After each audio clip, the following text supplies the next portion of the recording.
Hi dancers and welcome back to my channel. So guys, panibagong vlog na naman ang aking ibibigay para sa inyo. But before I start, kung bago ka lang sa aking channel, don't forget to click the red button sa baba and yung notification bell sa tabi nito para maging updated ka sa lahat ng videos ko, every post ko.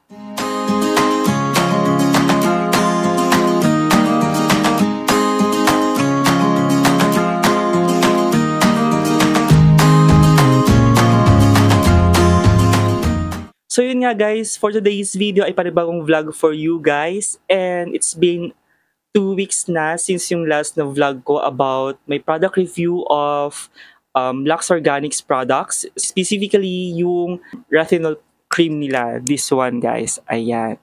This purple. So this one is from Lux Organics Retinol Plus Bacochiol treatment cream. Ayan guys. So kung hindi mo pa alam kung para saan nga ba tong retinol cream is for anti-aging siya. So kung ang problem mo is wrinkles, ano pa ba, fine lines, and any signs of aging na gusto mong ma-remove sa mukha mo or sa skin, this retinol cream is perfect for you. So I gave my 3 weeks na ba? 3 weeks na guys. So, nagbigay ako ng aking first product review about this product from Lux Organics.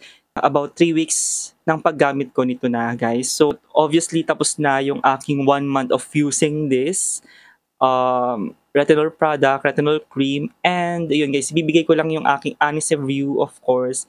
My experience of using this. Kung nagkaroon ba ako ng bumps, tiny bumps, any side effects or reaction sa aking skin. Yan, sasabihin ko sa inyo guys. So, but before I start, ayun guys. So, thank you so much sa mga nagko-comment, nagbibigay ng question nila about these products. Thank you so much sa inyo and don't worry, magre-response naman ako sa bawat questions ninyo or inquiries ninyo yun. So yun guys, for today's video, ayan, so introduce ko lang ulit itong products na ginagamit ko from Lux Organics. So, ayan, so nag-avail ako ng 3 products nila. So of course, itong yellow is yung sunscreen nila. Aqua Daily Sunscreen with SPF 50. Yan, so ginagamit ko to obviously sa umaga and sa hapon ganitong oras.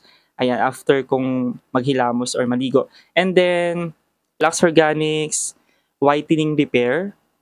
Ayan siya guys. So ginagamit ko to mostly sa gabi kapag before ako gagamit ng retinol cream and after. So sandwich method. So na-mention ko yan sa aking first vlog.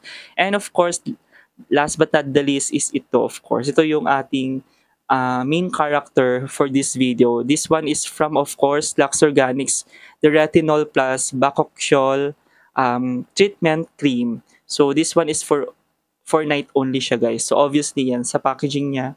Yan. So, as you can see, almost half ko na din siya. Although, sa 1 month ko kasi hindi naman kailangan na every day, every night siyang ginagamit. It will depend doon sa inyong situation, like kung beginner ka sa paggamit ng retinol, advisable siya na once a week muna and then sumunod hanggang sa mag-increase yung number of usage mo, ganon. So hanggang sa masanay yung balat, yung mukha mo, ganon. So as a beginner, of course, hindi mo kailangang gamitin every night. So matitipid mo talaga siya. Ayan, so this one As you can see, ito, ako kasi hindi naman ako bago sa retinol. May ginagamit akong ibang brand before. So, nung ginamit ko to, nung nag-first try ako nito, nag-try ako for a week. First week ko is 3 times a week. So, like Monday, Wednesday, Friday, MWF. And then yung sumunod kong week, nung napansin kong wala namang ganong reaction, in-increase ko na yung paggamit ko. Like, nung sumunod na week, dinagdagan ko na naging 5 times a week na ganon, yung second week ko. And then, so on, hanggang sa, kung kailan ko lang maalala gumamit sa gabi, gagamit ako. And then, yun. May time din na dinire-diretso ko, guys, for 7 days, 7 nights, yun. I think itong last week ko, yun yung tinuloy-tuloy ko, dinire-diretso kong whole week na gumamit ako every night nito. And, ayun guys, matitipid mo talaga siya for a month, or baka nga, for 2 months ko ba ito mauubos? Kasi kailangan mong sundin lang guys yung P-size amount. Ayan, P-size amount. May instruction naman siya sa packaging. makikita yung bilog na 'to, yun lang ganito lang dapat yung, laki or nung yon yung pea size lang nung cream na kukunin yung every gagamit ka. So, kailangan mo siyang tipirin, gano'n. I-spread out mo siya gano'n hanggang sa ano, kasi hindi naman siya hindi siya kagaya ng moisturizer na mas madami siya or ng sunscreen. Pero ang kagandahan dito meron na siyang bokokchol which helps na ma-reduce yung irritation and redness, gano'n. So, ayun yung kagandahan niya, yun yung nagustuhan ko dito. And dahil na rin sinasabayan ko siya ng moisturizing whitening repair moisturizer from Lux Organics also. So, advisable talaga kapag bumili ka ng retinol, dapat meron ka talagang sunscreen and moisturizer. So, hindi na mawawala dapat yun sa listahan once na gumamit ka nitong retinol. So, yun yung ginawa ko for my 1 month of using this product. So, hindi talaga nawawala yung sunscreen and also itong moisturizer. So, after ko mag-cleanser, mag-eskinol, ganon, papatuyin ko muna and then after a minute, susundan ko nitong moisturizer and then yun. Siguro 2 to 3 pumps, ganon, and then spread and then hayaan ko lang matuyo. Then kapag na-absorb na ng skin ko, susundan ko na naman nitong retinol cream na pea size. So, spread out ko lang siya point hanggang sa magkaroon yung T-zone ko nung product and then massage ko lang siya hanggang sa ma-absorb and then kapag feel kong medyo susundan ko ulit ng last part which is yung moisturizer. So, yun yung tinatawag na sandwich method. Moisturizer, retinol, and then moisturizer again. Ganon. Doon ko lang napansin after 3 weeks ko ng paggamit. Doon ko na napansin na may mga bumps, ganon. Like dito sa kilay ko, as you can see, maliliit lang naman siyang tigyawat, in fairness. Hindi naman ganon masyadong grabe. Yun yung tinatawag na purging. It's a natural reaction talaga ng skin daw natin kapag gumagamit tayo ng mga bagong products sa ating skin. Ganon. And yun yung parang way to adjust yung skin natin. And then kapag ang kailangan mo lang gawin is ituloy-tuloy mo lang yung paggamit. So it's a case-to-case basis. Depende talaga sa skin condition natin. But yun nga, as a beginner and if you want to start using retinol, gamit ka muna ng once a week.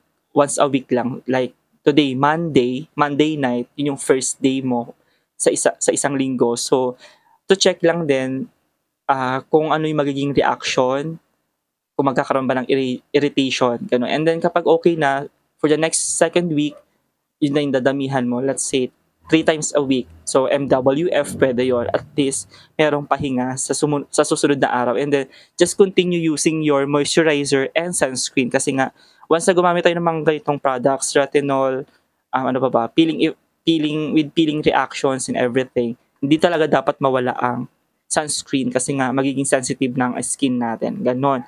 Pero ang maganda doon, of course, kapag tama yung paggamit mo, makikita mo rin naman yung magandang result sa face mo. Ayun. So, makikita mo yung difference from before ka gumamit and then yung during and after. Ganon. So, ito yung status ng skin ko, guys, after a month, and I'm happy with the result. Although may mga bumps ako, siguro yun pa din yung reaction ng purging stage ko. Pero as you can see, hindi na ganun ako tinutubuan ng as in bumps na malalaki, ng tigyawat talaga. Although kahit na nagpupuyat ako, hindi na ako ganun tinutubuan ng tigyawat talaga. And yun guys, happy naman ako sa result.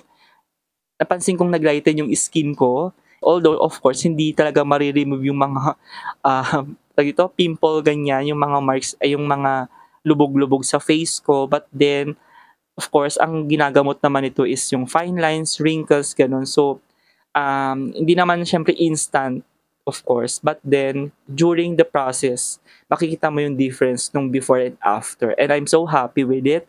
Wala naman akong negative reaction about this. Although yun nga yung purging, hindi talaga mawawala. So siguro depende lang din talaga sa kinakain natin, sa lifestyle. But for me, compared before, natutuwa ako kasi hindi na ganoon na ayun guys. And ayun, so sobrang tipid din siyang gamitin kasi nga ganoon lang, pea size lang siya. And yun nga, sunscreen, don't forget, ayun. So ayun lang guys, so siguro kung i-rate ko siya for a month ko ng paggamit, 10 is the highest. I think 9 out of 10. 9 out of 10. kung wala lang purging ako na experience, siguro 10/10. And then, i-continue ko siya pag sa paggamit, of course. Kasi, very effective for me. Wala naman ako masyadong di naman ako nagkaroon masyado ng um, side effects and irritations, ganun. So, basta meron kayo ding mild soap or moisturizer, of course. Basta tama lang yung paggamit ninyo, guys. It's better na wag na kayo gumamit pa ng ibang products na matapang aside from this if you want to start retinol products, ganun. So, it's better na simple lang. Pwede pa rin kayong gumamit ng toner, serum, ganun, and then moisturizer. Yan, makikita nyo naman sa packaging yung step by step para at least mas mag-guide kayo as a beginner how to use retinol cream. Ayun, so ipipin ko na lang din yung product links ng tatlong ito sa description box if you want right now na mag-avail. And ayun, so check nyo lang yung description box. And kung may mga questions kayo regarding to this and kung na-experience nyo na ba and may questions kayo at hindi kayo sure, i-comment nyo lang sa baba and hopefully ay masagot ko, matulungan ko kayo. And yun, guys, thank you so much for watching this video hanggang dulo, and thank you so much also for watching yung first video ko about this product. And comment lang kayo guys ng reactions ninyo, questions, gano'n. So thank you so much for watching, and kung di ka pa nakakapag-subscribe, subscribe ka na by clicking the red button sa baba and yung notification bell para maging updated ka sa videos ko, every post ko. So yun, guys, thank you so much for watching. Bye-bye!